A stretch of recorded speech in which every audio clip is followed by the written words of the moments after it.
여러분 안녕하십니까. 경제 현장 오늘 고광철입니다. 오늘의 주요 뉴스 전해드리겠습니다. 은행권이 연간 6천억 원에서 7천억 원 정도를 부담해 약 25만 명의 소상공인이 은행권에 지고 있는 빚 14조 원의 부담을 어느 정도 덜어주는 금융지원 방안을 발표했습니다. 7.3 소상공인 대책을 보완한 건데요. 차주가 연체하기 전 맞춤형으로 채무를 조정해주고 폐업자에겐 저금리 장기 분할 상환 프로그램을 적용한다는 내용입니다. 네, 정부가 중국의 공습과 높은 환율로 불황에 빠진 석유화학업계의 구조정을 유도하기 위한 경쟁력 강화 방안을 발표합니다. 이번 대책에는 석유화학업계의 사업 재편을 지원하기 위한 규제 완화 및 세제 금융 지원이 담길 것으로 보입니다. 롯데케미칼, LG화학 등 석유화학업계는 이미 자구 노력에 들어갔습니다.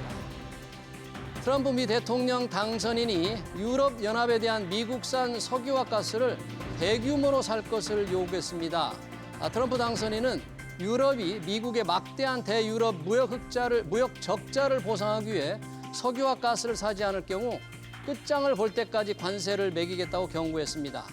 미국의 대규모 흑자를 내고 있는 한국도 같은 압박을 받을 것으로 우려됩니다. 경제 기초 체력을 의미하는 잠재 성장률이 2020년대 후반 들어 연평균 1%대로 떨어질 수 있다는 전망이 나왔습니다. 생산성은 계속 떨어지는데 저출생 고령화로 노동력도 줄어들기 때문인데요. 이런 추세가 이어진다면 2040년대엔 잠재 성장률이 0%대로 낮아질 수 있다는 겁니다. 추락하는 잠재 성장률 높일 수 있는 해법은 없는지 이어지는 집중 진단에서 살펴보겠습니다. 네, 경제 현장 오늘 SBS BG앱과 유튜브에서도 실시간 시청 가능합니다. SBS BG앱을 다운받아 시청하면 더 많은 정보와 뉴스를 볼 수 있습니다.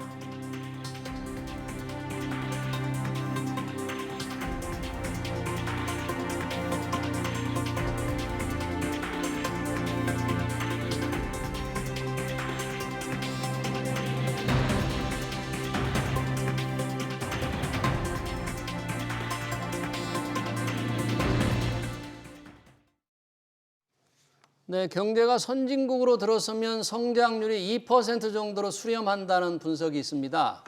하지만 이제 선진국 초입에 선 우리 경제는 1%대로 잠재 성장률이 떨어질지 모른다는 우려가 나오고 있죠. 우리 경제 기초 체력이 왜 이렇게 허약해졌는지 전문가들과 토론해 보겠습니다.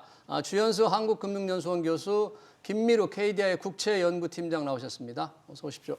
네, 안녕하세요. 이 잠재 성장률이라는 개념이 있습니다. 우리 경제가 뭔가 적당히 성장할 수 있는 물가 상승을 유발하지 않는 최대 생산 능력을 말하는 건데 이게 2040년대 0%로 주저앉을 것이다. 한국은행이 그렇게 분석을 했습니다. 이 잠재 성장률 좀 정확한 개념을 먼저 한번 짚고 넘어가고 싶은데 주연수 교수님, 네. 잠재 성장률 구체적으로 뭔데 이렇게 낮게 떨어진다고 경고했죠? 예, 저희가 GDP라는 개념은 잘 알고 있죠. 네. 국내 총생산이라고 해가지고 국내 경제에서 생산해낼 수 있는 총량을 의미하는 것인데요. 이것과 비슷한 형태이지만 잠재 GDP라고 했을 때는 인플레이션을 가속화하지 않으면서 달성할 수 있는 최대 생산 수준을 의미합니다. 그리고 이렇게 그 GDP의 레벨이 결정이 되게 되면 우리가 증가율을 계산할 수가 있겠죠. 이게 이제 성장률의 형태가 돼가지고 잠재 성장률이라고 부르게 됩니다. 즉 여기서 중요한 포인트는 우리가 갖고 있는 모든 자본과 모든 노동이 다 투여가 되는 것이 아니라 그 인플레이션을 가속화하지 않는 상태에서 이제 투여할 수 있는 총량. 그래서 그 결과로 인해서 나타날 수 있는 국내 총생산의 규모를 의미한다라고 보시면 되겠습니다. 네, 그러니까 인플레를 자극하지 않으면서 달성할 수 있는 성장률이라는 거죠. 네, 그렇습니다. 그러니까 이걸 뭐 우리 경제 기초 체력이다 쉽게 말하면 그렇게 얘기하던데 이게 잠재 성장이 우리가 굉장히 높았다가 지금 급속도로 떨어지고 있는 것입니까? 과거 추세가 어떻습니까? 예, 과거에는 굉장히 높았던 시절이 있었죠. 그러니까 1990년대에는 잠재 성장률을 보통 한 7% 내외로 봤었습니다. 예. 이제 부러웠던 시기인데요. 이 7%. 이후에 이제 2000년대 들어서면서 한 5% 내외, 그리고 2000년대 이제 후반 글로벌 금융위기 이전에는 한 4.5% 내외로 보다가 글로벌 금융위기 겪고 나서는 한 이제 3% 후반대로 이제 파악을 하고 있었고요. 그러다가 이제 코로나19 이전에는 한 2.5% 근방으로 추정을 하고 있었고, 코로나19 이후인 현재는 대략 한 2% 내외로 보고 있을 만큼 이제 과거에 비해서 추세적으로 하락을 해온 것은 사실입니다. 예. 그러니까 경제 규모가 조금 커지면서 덩치가 커진 아이들이 더 잘하시지 않듯이 선진권이 되면 아무래도 달리는 속도가 조금 완만해지니까 잠재 성장률이 떨어질 수도 있는데 우리나라는 뭐 미국이나 유럽처럼 경제가 성숙하지도 않았는데 왜 이렇게 잠재 성장률이 급속도로 떨어지는 거죠?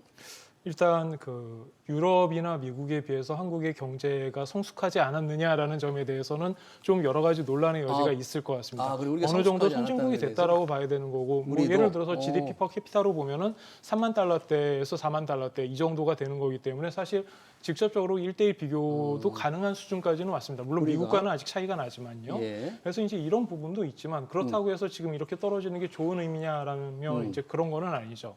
그럼 이제 왜 그런 이야기들을 하느냐라고 생각을 해봤을 때 우리가 보통 GDP를 생산함수적인 측면에서 봤을 때 크게 세 가지 정도의 요인을 놓고 비교를 합니다. GDP 요? 첫 번째 예. 그가 이제 자본이 되는 거고 두 네. 번째가 노동이 되는 거고 그 다음에 마지막으로 총 요소 생산성이라고 해서 네. 이것들이 이제 얼마나 그 승수 효과를 나타내느냐 정도의 모습을 보여주는 그런 세 가지 요인으로 볼 수가 있을 겁니다. 예. 그런데 일단 한국 같은 경우에는 가장 먼저 이야기를 하는 게 그 자본의 그 성숙도가 예. 어느 정도 성숙화돼가는 과정에서 이 부분이 경제 성장에 미치는 기여도가 그렇게 크지 않다라는 점점 줄어들고 있다라는 그런 이야기들을 하고 있고요. 자본의 성숙도라는 건 뭐 설비 투자를 이렇게 어느 정도 하느냐 이런 걸 좀 상징적으로 보여주는 겁니까? 예, 그렇습니다. 예를 들어서 뭐 1인당 자본을 얼마나 투여하느냐, 예를 들어서 뭐 사무직 같은 경우에 이미 컴퓨터라든지 이런 부분 다 가지고 있고 예. 추가적으로 자본을 투여할 만한 요인이 많지 않다. 이제 이런 식으로 생각해 볼 수가 있는 거죠.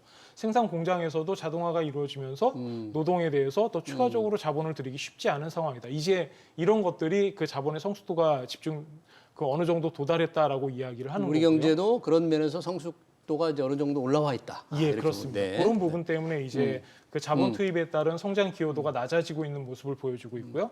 그 다음에 총 요소 생산성 같은 경우에는 보통 우리가 이노베이션이라고 이야기를 하죠. 자본을 한 단위 투여했을 때 얼마만큼 더 추가적으로 생산을 할 수 있느냐 이런 부분에 대해서 이제 그 혁신이라든가 그 다음에 서비스 업종의 전환이라든가 이런 부분들이 필요하게 되는데 예. 이런 부분에서 이제 추세적인 둔화가 나타나고 있다라고 얘기를 합니다. 특히나 이제 팬데믹 관련해 가지고 그 글로벌 트레이드가 급격하게 둔화됐죠. 사실 이 부분만 해도 그렇다라고 볼 수가 있는데 이것이 의미하는 바는 그 서로 간의 효율성이 떨어지게 되는 부분이 나타나지 않습니까? 교육이 둔화되기 때문에 이런 부분들도 나타나게 되고 예. 그 다음에 그에 따른 한계 기업들이 있을 때 한계 기업을 빨리 청산하고 다른 쪽으로 자원을 재배분해서 효율적인 자원에 이용을 해야 되는데 이런 부분이 제대로 이루어지지 않고 있다. 라는 측면에서 이제 총 요소 생산성도 빠르게 둔화되고 있다라고 이야기를 하고 있습니다. 예. 마지막으로 노동 투입과 관련해서는 그 한국은행의 이번 자료는 조금 특이한 부분이 이 부분인데 2020년대 들어서 가지고 실제적으로 노동 투입의 기여도가 거의 변화하지 않는 걸로 나타나고 있어요. 네. 오히려 16년부터 20년까지는 이게 마이너스 영역으로 가서 노동 투입이 줄어드는 부분이 이제 기여도가 마이너스로 들어갔었는데 생산 이런 인구가 좀 줄어들고 있다. 네, 그런 얘기네요. 부분을 이야기를 하는 것이죠. 그런데 21년부터 26년까지를 보면은 미약하나마 이 부분이 파저티브로 그 양의 숫자로 나타나고 있기 때문에 그 부분이 우리가 생각했던 것보다 그렇게 크게 경제에 부정적인 영향을 미치지는 않고 있다라고 네. 그런 식으로 분석을 하고 있습니다. 예, 전반적으로 이제 자본 돈을 많이 투입해서 설비 투자를 해도 어느 정도 다 했기 때문에 자동화라든지 기계화 이런 것들이 좀 충분히 올라와 있고 인력을 더 사람이 더 늘지도 않는다 생산 가능 인구가 그런 상태 그리고 생산성을 의미하는 뭐 총 요소 생산성도 그다지 어떤 혁신이 이루어지지 않고 있다고 그러는데 지금 총 요소 생산성을 얘기하니까 지금 한덕수 국무총리가 했던 말이 기억이 나요. 총리로 취임하셔가지고 첫 기자회견을 할 때 굉장히 어려운 용어를 그 당시에 쓰시더라고요. 총 요소 생산성을 좀 높여야 된다. 그러니까 당시 국민들이 저게 무슨 말인가 했는데 그게 이게 잠재 성장률하고 아주 밀접한 관련이 있는 거예요. 이 총 요소 생산성이라는 게. 그렇죠. 예, 잠재 성장률하고 직접적으로 관계가 있는 개념이고요. 네. 뭐 앞서 교수님께서도 잘 설명을 해주셨지만 결국 성장이라고 하는 걸 생각을 해보면 생산이 어떤 요소에 의해서 결정되는가부터 시작을 하면 되는데 경제학에서 생산은 인간의 노동 투입, 네. 그 다음에 그 노동 투입을 할 때 사용하는 자본재들이 있지 않습니까? 네. 기계라든지 컴퓨터라든지 그런 자본재, 그리고 그것을 버무리는 이제 총 요소 생산성, 이 같이 이 세 개의 요소의 결합으로 이루어지는 거기 때문에 이 세 개의 요소 중에 어느 거 하나만 성장을 빨리빨리 해줘도 예. 뭐 잠재 성장률이 올라갈 수 있거든요. 인구가 막 늘어난다. 인구가 많이 늘어난다거나 뭐 자본재 투입이 많이 늘어난다거나 설비가 확 늘다거나. 네, 총요소 생산성이 계속 개선이 된다거나 이렇게 하면 성장을 할 수 있는 것으로 볼 수 있습니다. 예. 지금 세 가지 전부 다 지금 미약하게 상당히 둔화되고 있는 그런 상황인데 만약에 이런 잠재 성장률 하락 추세가 한국은행 전망대로 계속된다 그러면 그대로 간다. 큰 변화가 없다. 그러면 한 10년, 20년에 우리 경제는 어떤 모습으로 이렇게 바뀌는 거예요? 지금 한국은행에서 분석한 자료를 보면은 25년부터 29년까지는 한 1.8% 정도의 잠재 성장률을 전망을 하고 있고요. 네. 35년부터 39년까지를 보시면은 약 1.1%. 그 다음에 45년부터 49년을 보시면은 0.6% 예. 정도로 계속해서 둔화된다라고 이야기를 하고 있습니다. 네. 그 아무래도 이제 선진국으로 가면 갈수록 아까 네. 사회자님께서 처음 말씀하셨던 것처럼 어느 정도 경제가 그 큰 규모가 되게 되면 성장률이 계속해서 높은 속도로 유지하기는 어려운 거죠. 예. 저희가 90년도에 봤던 한국의 경제 성장률, 2000년대에 봤던 한국의 경제 성장률과는 완전히 다른 패스를 그리게 될 겁니다. 그럼에도 불구하고 이렇게 0.6%까지 45년, 49년에 그 잠재 성장률이 떨어진다라는 거는 별로 좋은 이야기는 아닙니다. 그 제가 이거를 좀 비교를 해보기 위해서 예. OECD에서 그 잠재 성장률을 전망한 자료가 있어서 이거를 좀 가지고 와봤는데요. 예. 예를 들어서 그 OECD 같은 경우는 한국의 잠재 성장률이 예. 45년부터 49년 사이 0.8%까지 떨어진다라고 이야기를 하고 있습니다. 뭐 한국은행보다는 숫자가 조금 높긴 하지만 거의 비슷한 0%대. 예. 예. 0%대로 간다라고 이야기를 하는 거죠. 그런데 이제 다른 국가들과 비교를 해보면 예를 들어서 미국과 비교를 해본다라고 하면은 미국은 25년부터 29년 사이에 잠재 성장률을 1.9% 정도로 전망을 하고 있는데 예. 45년부터 49년을 보면 1.2%까지로 즉 잠재 성장률이 수렴하기는 하지만 우리나라보다 훨씬 더 안정적인 모습을 보여준다라는 거죠. 네. 그리고 유로존 같은 경우에는 지금 25년부터 29년까지 1.3% 정도의 경제 성장률 전망을 하고 있는데 그 잠재 경제 성장률을 이야기를 하고 있는 겁니다. 예. 45년부터 49년까지 1.4%.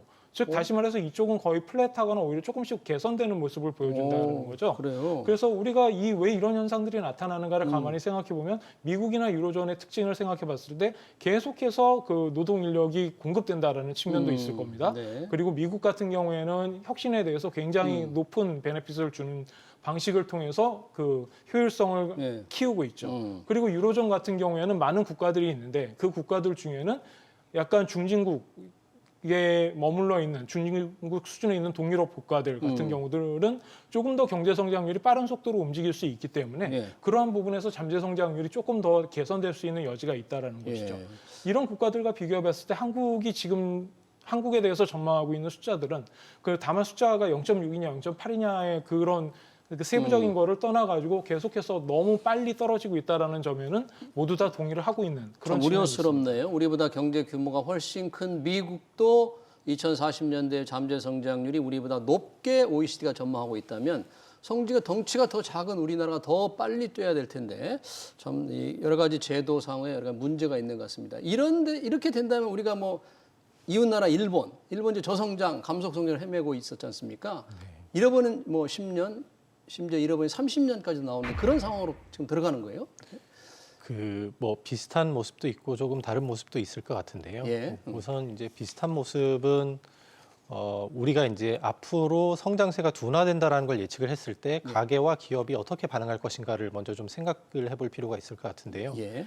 가계 같은 경우에는 잘 아시다시피 그 소득이 시기에 따라서 좀 울퉁불퉁하더라도 소비는 비교적 평탄한 수준을 유지하려고 하는 습성이 있습니다.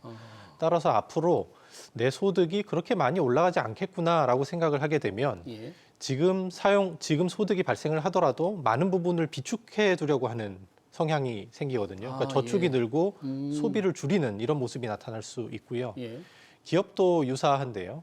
기업도 앞으로 뭐 국내에서의 그런 성장세가 크지 않겠구나라고 하면 오히려 투자를 하면 해외 쪽으로 했지 국내에 이제 설비 투자를 많이 하는 것은 좀 꺼리게 되는 그런 모습이 나타날 수 있어서 전반적으로 소위 이제 내수가 추세적으로 좀 둔화되는 내수 그런 위축이 모습이 된다. 나타날 수 있습니다. 예. 관련해서 어떻게 좀 들으면 생소할 수도 있는 말씀을 네. 조금 더 드리면 네. 그 경상수지는 흑자가 유지될 가능성이 상당히 높습니다. 왜 왜냐하면 그렇죠? 경상수지라고 하는 것이 수출해서 수입을 뺀 것으로 이해를 할 수도 있지만 예. 국민소득에서 지출을 뺀 것으로 이해를 할 수도 있거든요. 그러니까 똑같은 국민소득이 발생을 하는 시기에도 지출을 많이 하지 않게 되면 네. 경상수지 흑자가 되는 것이고 이것이 순대의 금융자산으로 쌓이게 되는 것이죠. 예. 일본도 이런 현상이 잃어버린 30년이라고 하는 기간 동안 나타났고요. 예. 잘 아시다시피 그래서 경상수지 흑자가 지속이 됐고 뭐 세계에서 손꼽히는 순대의 금융자산국입니다. 네. 그러니까 앞으로 오히려 좀 전망이 좋지 않다라고 하면 예. 쓰지 않고 쓰지 쌓아놓는 상황이 되기 때문에 이게 경상수지 흑자와 순대의 금융자산 증가로 나타날 수 있는 부분이 있고요. 예. 물론 아예 이제 초고령화 사회가 돼서 생산 자체가 줄어들고 이제 고령층은 아무래도 기존에 쌓아놓은 자산을 바탕으로 소비 수준을 영위하기 때문에 그때는 이제 자산을 오히려 조금 줄여가면 그런 모습이 아주 나중에는 나타나겠지만 네. 뭐 앞으로 한 10년, 20년간은 오히려 좀 역설적으로 경상수지 흑자. 그러니까 그게 사실 경제학에서는 역설적은 아닙니다. 경상수지 흑자라 그래서 항상 좋은 것도 아니고 좋은 거 아니에요? 그게? 예, 적자라 네. 그래서 항상 나쁜 것도 아니고 제가 뭐 이 자리에서도 여러 번 말씀드린 적이 있는데 네. 그러니까 이 부분에 대해서 뭐 좀 오해를 하고 계시는 분들도 있긴 예. 한데 예, 뭐 그렇게 이해할 수 있습니다. 예, 이게 경제 잠재 성장은 낮아질 것 같으니까 소비를 안 하니까 소비라는 게 국내 물건도 사지만 해외 물건도 또 살 테니까 국내에서 저축이 늘어나면 내수가 줄고 또 해외 수입도 줄어서 오히려 경상수지는 흑자가 된다 그러니까 뭐라 그럴까 경제가 조금 줄어드는 가운데 불황형 뭐 흑자라고 그럽니까 그런 거를? 뭐 그렇게 볼 수도 있지만 뭐 반대로 미국 생각해 보시면 대표적인 경상수지 적자 국가거든요. 미국은요 많이 쓰니까 수입해서 앞으로 전망이 좋으니까, 좋으니까. 예, 지금 뭐 내가 굳이 저축을 많이 할 필요도 없고 기업도 투자를 꾸준히 하면서 예. 이렇게 외국에서 수입도 해오고 예. 그러면서 경상수지 적자가 나는 것이죠. 이번에 한국은행이 잠재 성장률 이렇게 2040년대 0%대까지 떨어질 것으로 전망을 하면서 전제가 있더라고요. 현재의 상황이 유지되면 그렇게 될 거다. 근데 이제 구조 개혁을 한다거나 뭐 생산성 향상이 이루어지면 좀 나아질 수도 있고 그게 이루어지지 않으면 떨어지는 속도가 더 빨라질 수도 있다 이렇게 얘기를 했거든요. 어떤 구조 개혁이 지금 가장 시급하고 필요할까요, 그럼?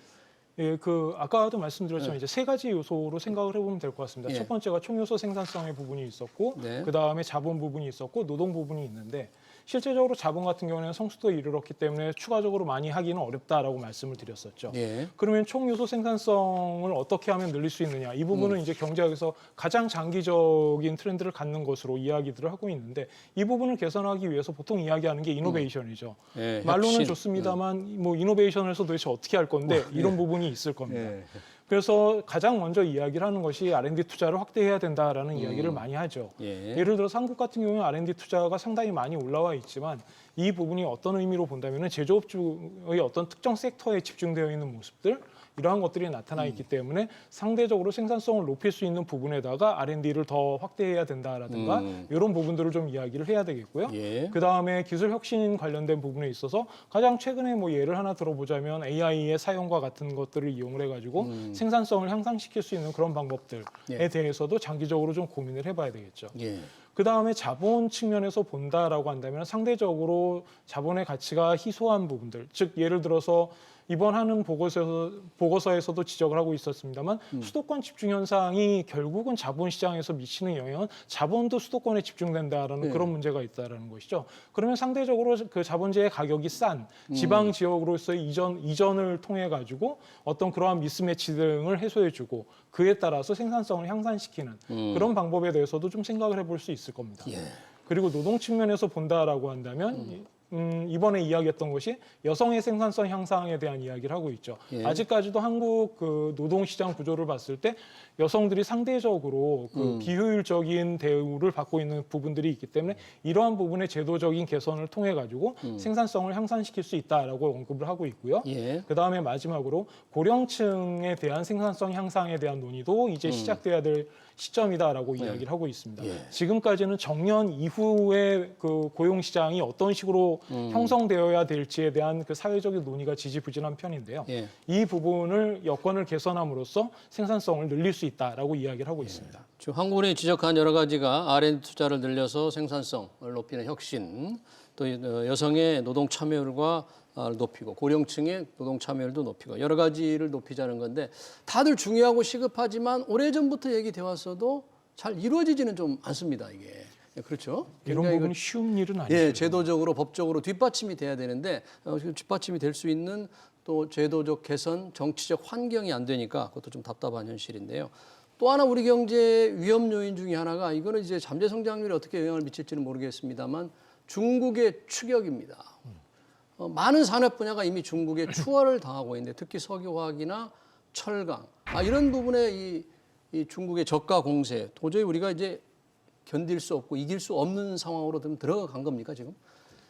뭐 판단하기 쉽지는 않은 것 같은데요. 분명히 위협이 되고 있는 건 사실인 것 같습니다. 예. 그러니까 뭐 바꿔 말하면 석유화학이나 철강 이런 데서 중국이 우리나라와 비슷한 수준의 물건을 생산하면서도 네. 상대적으로 저비용으로 생산할 수 있다 이렇게 이해할 수 있는데 뭐 바꿔 말하면 효율이 좋다라는 얘기죠. 효율이 좋다. 예. 뭐 그러한 부분은 우리가 어쩔 수 없이 받아들여야 되는 부분인 것 같고요. 그럼 우리는 이제 한 걸음 더 나갈 생각을 해야 되는데 예. 그럼 더 나가는 방법은 뭐 R&D를 이제 빼놓고 얘기할 수는 없을 것 같고요. R&D. 예, 결국 R&D 투자를 해서 조금 더 선진적인 기술과 뭐 미국 같은 경우에는 지금 AI 산업에도 굉장히 선두적으로 끌고 나가고 있는 거 아니겠습니까? 예.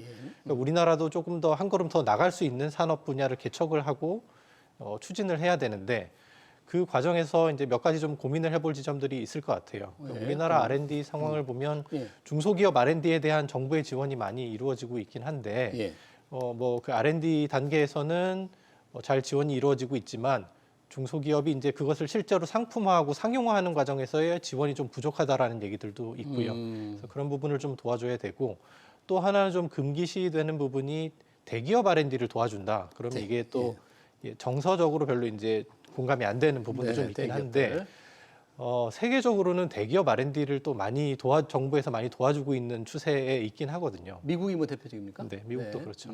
예, 그래서 뭐 이런 부분들도 우리도 좀 고민을 해서 대기업 R&D 지원을 하고 뭐 물론 이제 그 과정에서 향후에 그것을 바탕으로 대기업들이 많은 성과를 이루었을 때 이것을 얼마나 또 정부의 도움을 받은 측면이 있으니까 공정하게 또 이제 나눠서 할 것인가, 나눠 가질 것인가의 문제도 같이 따라 붙어야 되겠지만 이제 그 부분도 고민이 필요하다고 생각합니다. 네, 지금 이제 이 잠재 성장을 높이기 위한 방안을 두 분이 말씀해 주셨는데 한국은행 보고서도 뭐 구조 개혁을 얘기했는데 이 정부도 사실 출범하면서 노동, 연금, 교육 구조개혁을 하겠다고 굉장히 목소리를 외쳐왔잖아요.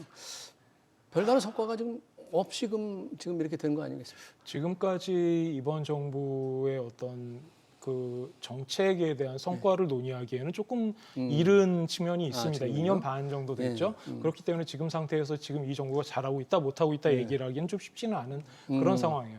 다만 이제 한 가지만 지적을 하자면은 그 과학기술 정책에 있어가지고 굉장히 그 표류하는 모습을 보였다라는 거는 그 어떤 축에 서 있던지 간에 그 부분에 대해서는 공감할 수밖에 없는 그런 부분이 있죠. 그래서 24년 그 예산을 셀 때 이제 그 부분이 이제 많이 깎였던 부분이 논란이 있고, 됐었죠. 네, 25년도에는 이제 다시 그게 회복이 된다라고 하지만 전체적인 추세로 봤을 때는 여전히 부족한 부분이 있다라는 점은 생각을 해야 될 겁니다. 네.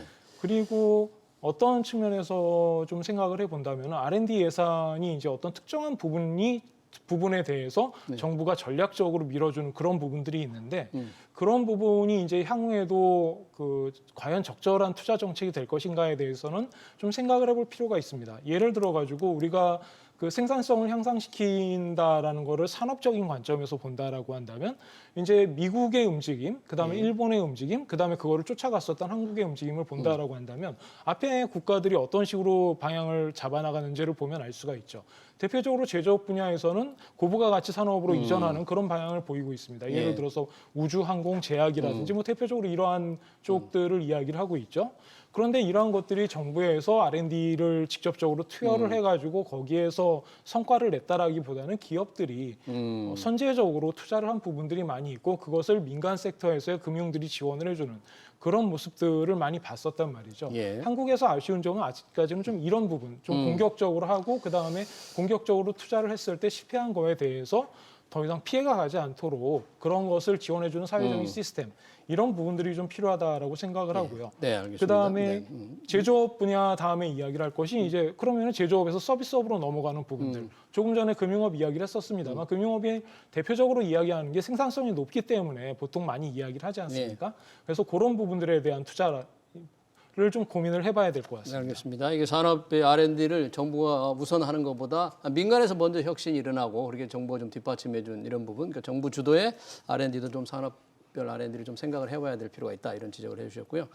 사실 이 잠재 성장률이 장기적으로 우리 경제의 체력, 기초 체력이 약화되는 건데 지금 보면은 장기 걱정할 게 아니라 당장 죽게 생겼다는 기업인들, 중소상인들, 서민들의 지금 고통이 커가지고 있는데 지금 뭐 탄핵 정부 우리 경제 성장률도 얼마나 낮을지 모르겠습니다. KDI에서 우리 김미루 팀장님 오셨는데 KDI가 내년 성장률 지금 어떻게 전망을 했죠? 저희 2.0%로 전망했습니다. 탄핵 영향이 거의 반영이 안 된 거죠. 예, 그때는 그 사건이 없었기 때문에 반영이 되진 않았습니다. 그럼 앞으로 어떻게 수정을 좀 할까요?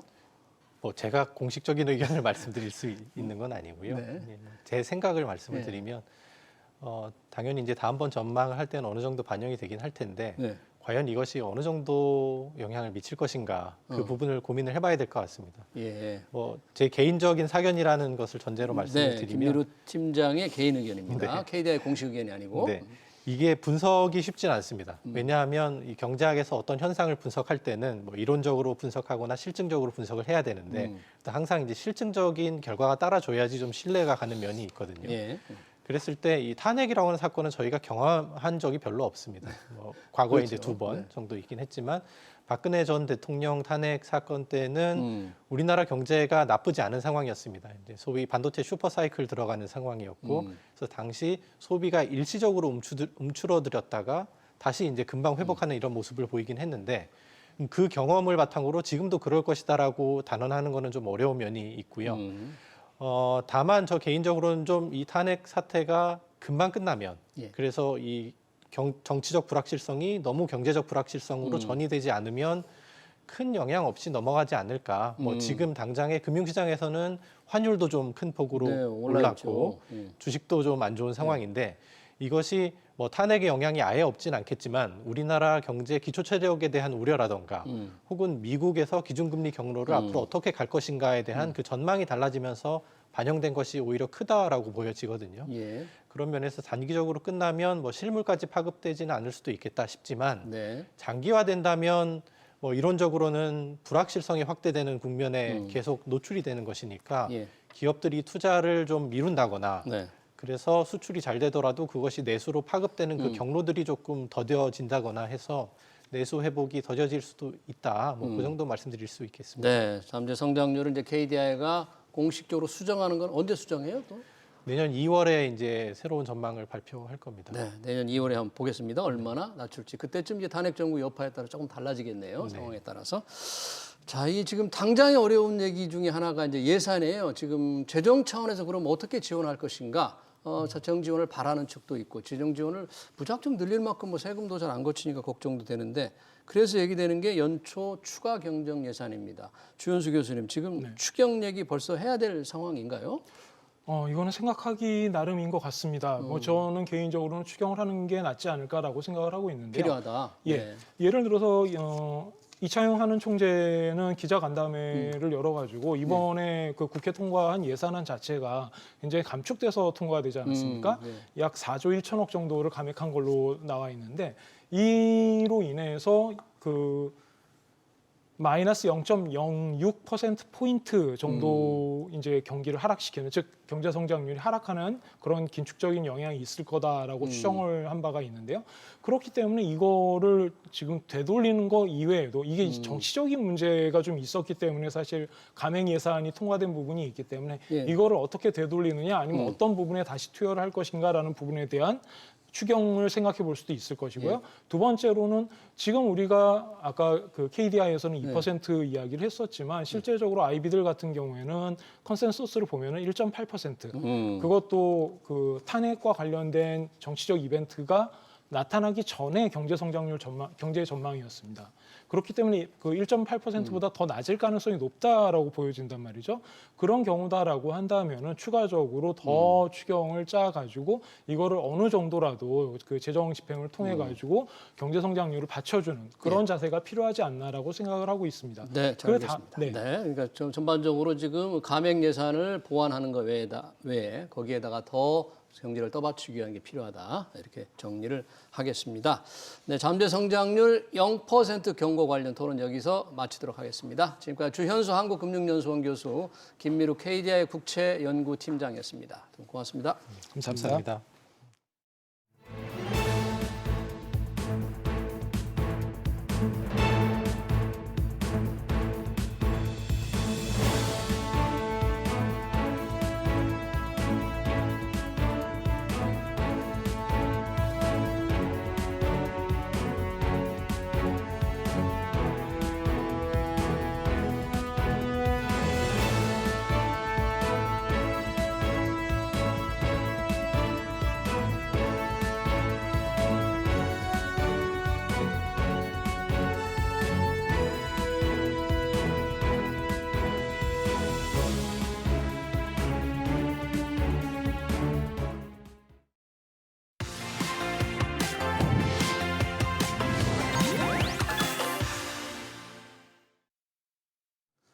네, 원달러 환율이 1,450원대에서 고공행진을 거듭하고 있습니다.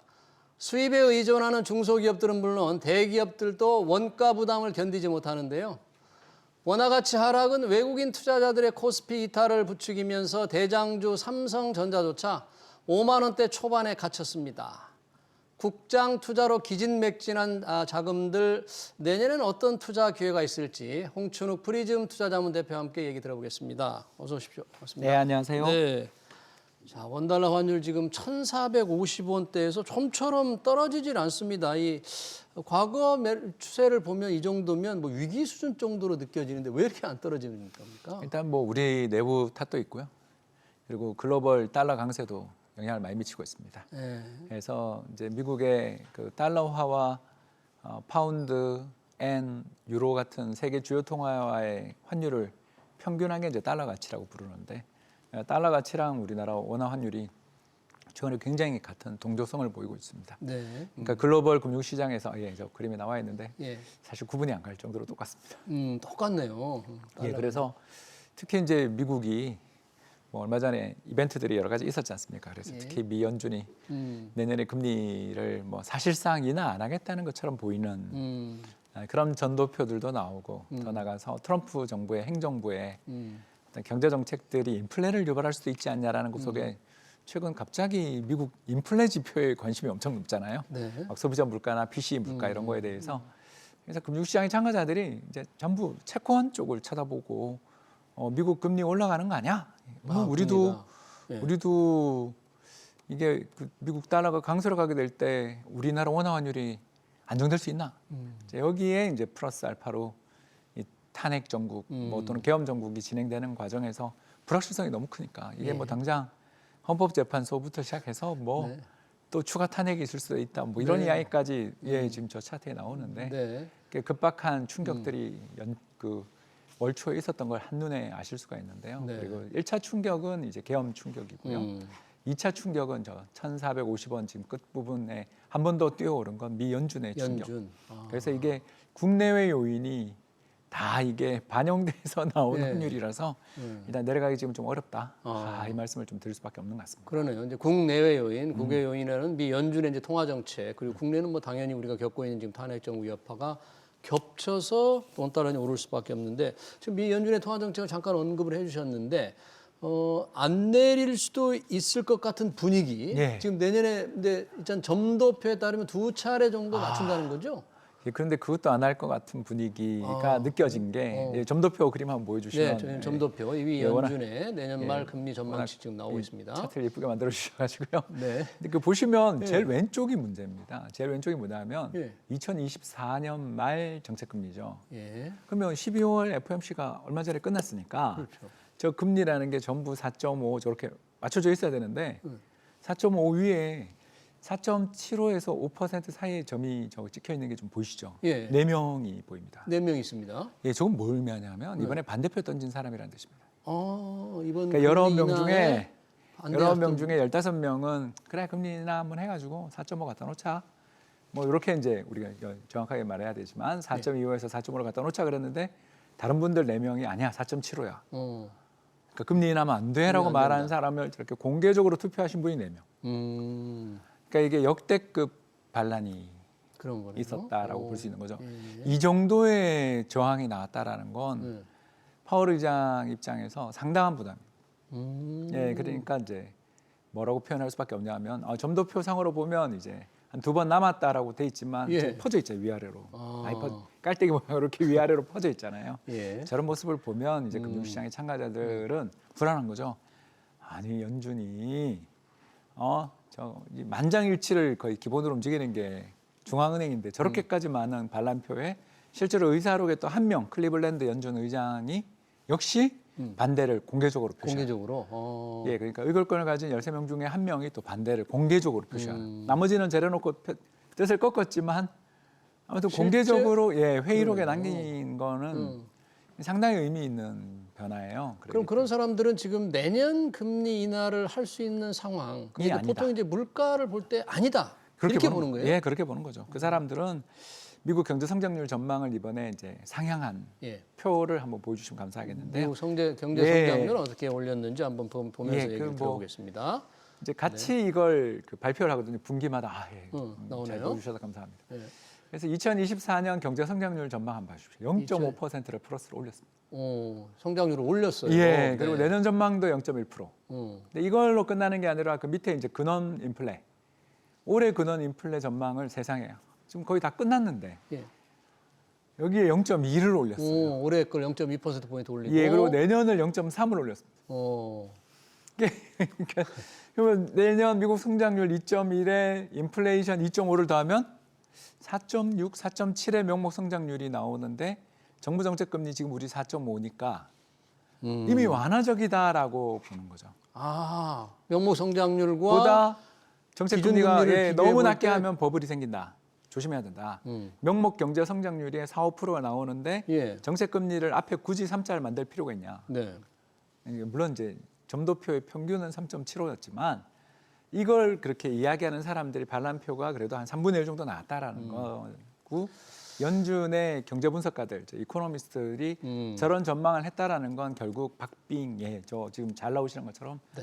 박빙의 결정이었다. 그리고 추가 조정 신중하겠다라는 말은 점도표는 2번 인하한다고 돼 있지만 나도 모르겠다라는 이야기를 한 거고 그러네요. 저러니까 미국 금리가 급등하고 그래서 미국의 신용물 금리 같은 경우는 뭐 4.6까지 갔지 않습니까? 4.6%.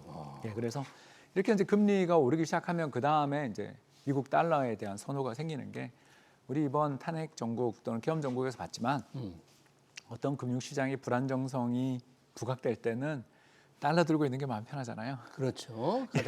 가장 안전 자산이라고 하니까. 예, 이제 뭐 금이나 달러나 그런데 거기에 금과 달리 얘는 달러는 이자를 주잖아요. 그렇죠. 금은 이자가 없고. 예, 그러니까 이제 꽁도 먹고 알도 먹고. 내가 이제 만일을 대비해서 보험을 좀 가입하고 싶어서 달러를 갖고 있는데 아니 세상에 MMF 이자율이 4% 중반을 준단 말이야? 네. 이렇게 되면 이건 뭐 딴 데 투자 안 해도 되겠는데? 이런 생각을 모든 투자자들이 가지거나 또는 찜찜해하면 네. 이 달러가 강세로 가는 그런 어떻게 보면 우리 입장에서는 악순환이 벌어지고 있습니다. 그러네요. 그러니까 달러 값이 뛸 수밖에 없는 미 연준의 통화 정책 방향, 이 점도표에 나타난 연준 위원들의 생각만 보면 금리 쉽게 내려가지 않겠구나 이런 걸 하는데, 자, 트럼프 당선이 취임이 1월 20일입니다. 맞습니다. 트럼프 당선인 연준 파월 의장과 조금 껄끄러운 관계라고 하던데 혹시 파월 의장 결정에 트럼프 당선이 영향을 어떻게 미칠까요? 미쳤다고 봐야죠. 왜 그러냐면 이제 7월 17일 날 있었던 벌써 좀 몇 달 전이죠. 5달 전에 있었던 비즈니스 위크와의 인터뷰에서 트럼프 그때는 이제 후보가 뭐라 그랬냐면 예. 파월 의장한테 이렇게 공개적으로 인터뷰에서 그 비즈니스 위크와의 인터뷰에서 네, 뭐라고 그랬어요? 그러면 11월 5일이었죠. 미 대선 전까지 금리를 동결한다면 당신의 임기를 마치게 해주겠다. 동결한다면? 예. 근데 빅컷을 했잖아요. 그렇죠. 9월에 0.5를 인하해서 그 다음에 미 주식 시장이 급등했죠. 네. 그러니까 그건 현직인 해리스나 바이든한테 유리한 정책이라고 트럼프는 볼 수 있죠. 예, 그리고 또 이 정책들이 이 사람 취임 전에 금리 다 인하하고 지금 말 그대로라면 내년 1월 FOMC는 금리 인하 쉬어갈 것 같은 분위기라는 게 느껴지잖아요. 이제 잘해야 2번이니까 빨라야 3월, 6월에 하지 않겠냐라고 우리가 보고 있는데 예. 그러면 트럼프 입장에서 굉장히 기분 나쁜 거죠. 왜냐하면 자기 선거 방해놓고 자기가 당선되고 나니까 취임하고 난 다음엔 금리 인하 안 해? 금리는 안 한다. 이 사람 나한테 왜 이러지? 내가 이 사람 8년 전에 임명했는데 네, 네. 그러니까 이게 그때 2018년에도 한번 이런 일이 있었는데 결국 트럼프가 그때 파월을 뭐라고 이야기를 했냐면 예. 탄핵해버리겠다. 탄핵. 예. 탄핵하겠다. 우리 많이 쓰는 용어를 했네요. 거기서도. 근데 이제 방법이 없었어요.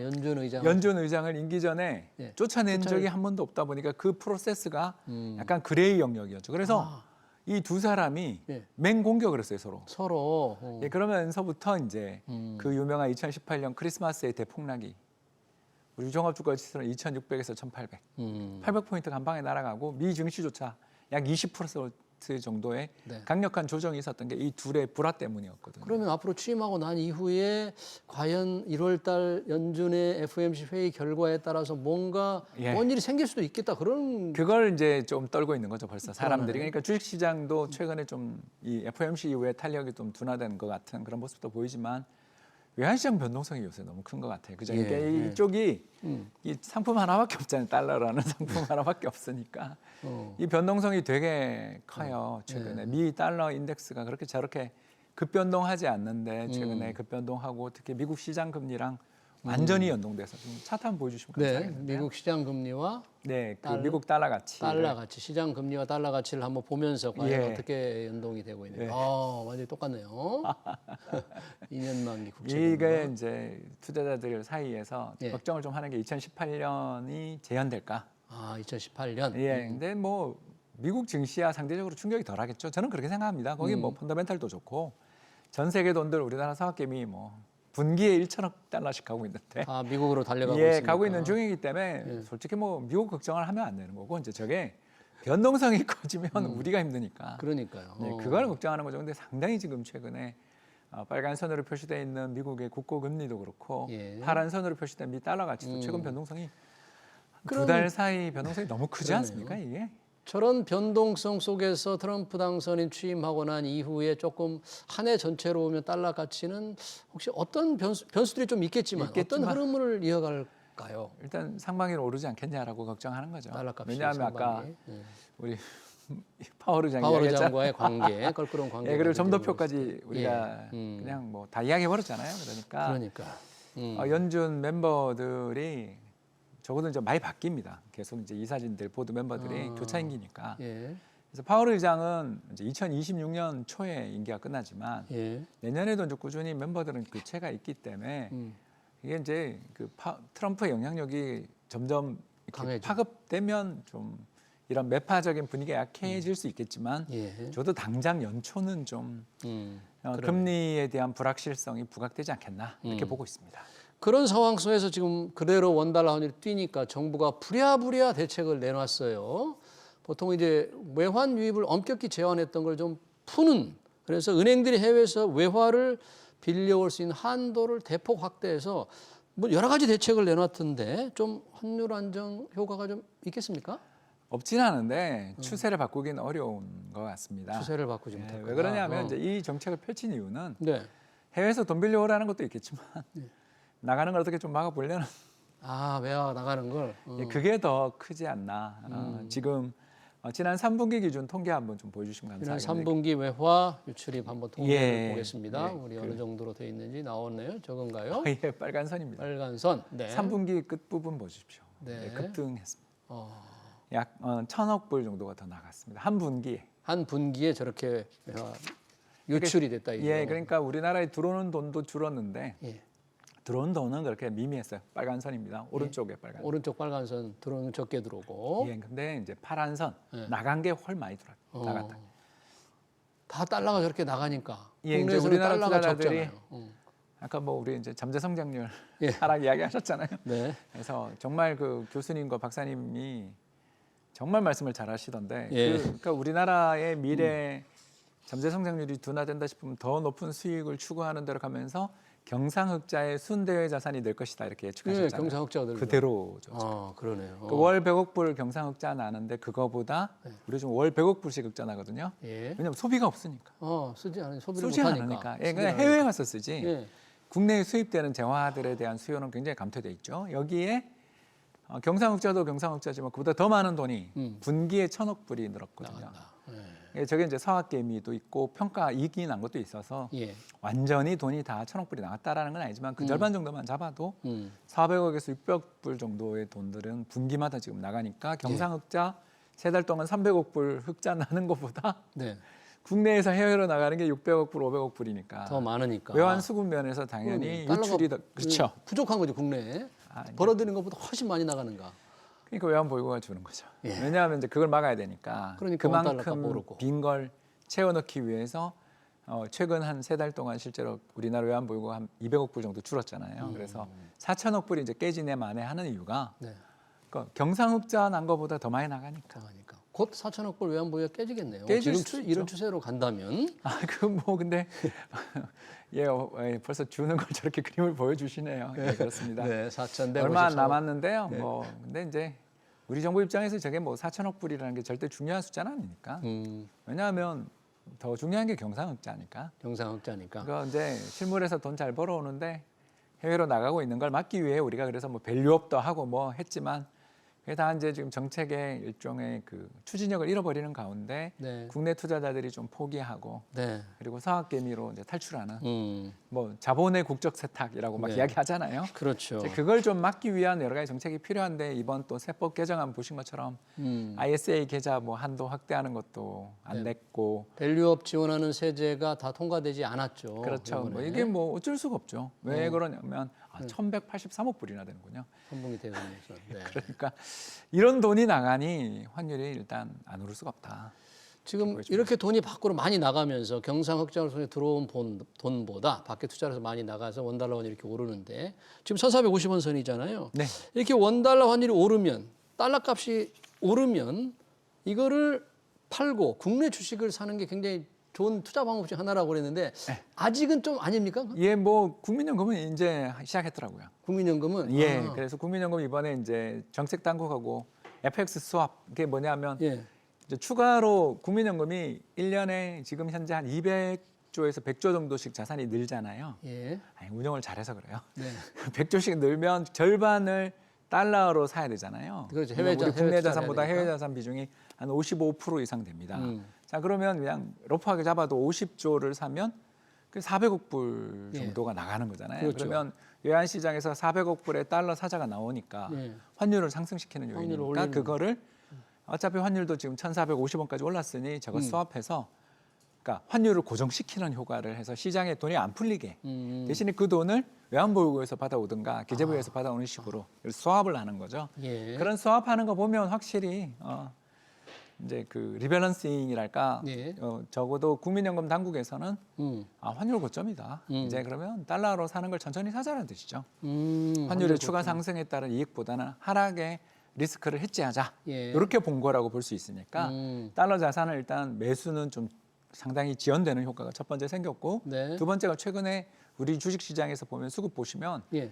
국민연금이 엄청 사고 있죠. 국민연금이 예. 기관들이 계속 사는데 그 매달 국민연금이 많고 매일 한 몇천억씩 사고 있습니다. 예. 왜 그러냐면 국내 주식 비중이 보유 비중이 13% 정도가 적정이라고 보면 지금 한 11%까지 내려갔거든요. 주가가 떨어지니까 계속 그렇죠. 그리고 주가 또 떨어지니까 딴 시장이 오르고. 다른 데 오르고. 예, 그러니까 상대 비중이 내려가니까 이 문제를 이제 해결하기 위해서는 리밸런싱, 그러니까 차익 난 걸 팔고 네. 우리나라를 사야 되는데 네. 사는 거는 일단 좀 덜 사면서 수합하면서 덜 사면서 그 돈을 들고 와서 한국 주식을 지금 사고 있는 중이니까 살만한 타이밍이다. 근데 이걸 뭐 우리가 언제가 바닥인지 모르지만 연금 따라해서 우리가 손해 본 적 있나? 국민연금 따라해서. 네. 네, 그런 관점에서 생각하시면 뭐 제 생각에는 지금 나쁜 스위칭할 그러니까 달러로 보유하고 있던 자산을 국내 주식으로 좀 바꾸는. 스위칭하는 바꾸는 타이밍으로 볼 때 그래 나쁜 타이밍은 아니지 않냐?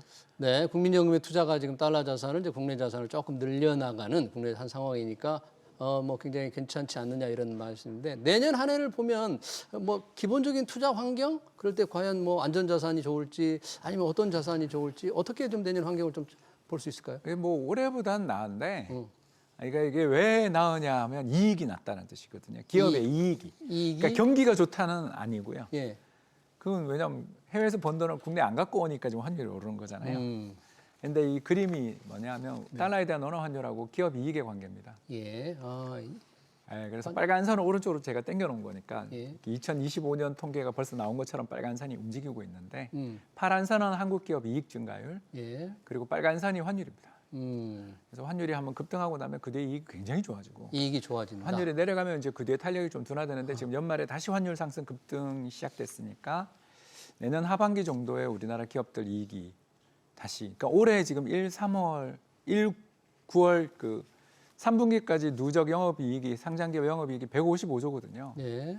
역사상 최대치인데 내년 하반기는 그러니까 상반기에 좀 안 좋아졌다가 요 그림대로라면 네. 내년 하반기 다시 기업 이익이 좋아지는 신호가 보이니까 그러니까 내년 상반기 정도가 좋은 타이밍인데 일단 국민연금은 지금 사는 것 같다. 아, 그렇군요. 우리 기업의 이익을 보니까 내년 하반기에 좀 나아질 것 같다. 왜냐하면 원달러 환율이 이익에 선행하니까 내년 그렇습니다. 하반기 정도 이익이 좋아진다는 점을 조금 염두에 두면 좋을 것 같다는 지적으로 인터뷰를 마쳐야 될 것 같네요. 지금까지 홍춘욱 프리즘 투자자문 대표였습니다. 대표님 고맙습니다.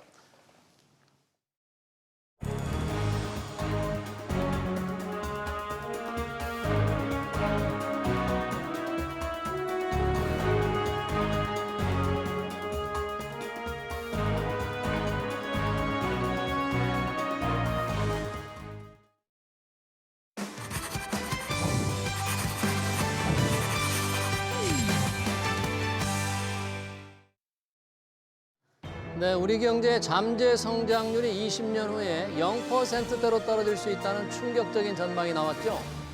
잠재 성장률은 경제의 기초 체력을 말합니다. 잠재 성장률이 0%대로 떨어진다는 건 헐떡거리지 않고 뛸 수 있는 체력이 노인 수준으로 약해진다는 뜻이죠. 구조 교육이나 생산성 향상 없이는 잠재 성장률이 더 빨리 떨어질 수도 있다는데 정치가 경제의 뒷다리를 잡고 있으니 참으로 답답합니다. SBS BG 경제 현장을 여기서 마치겠습니다. 시청해주셔서 고맙습니다.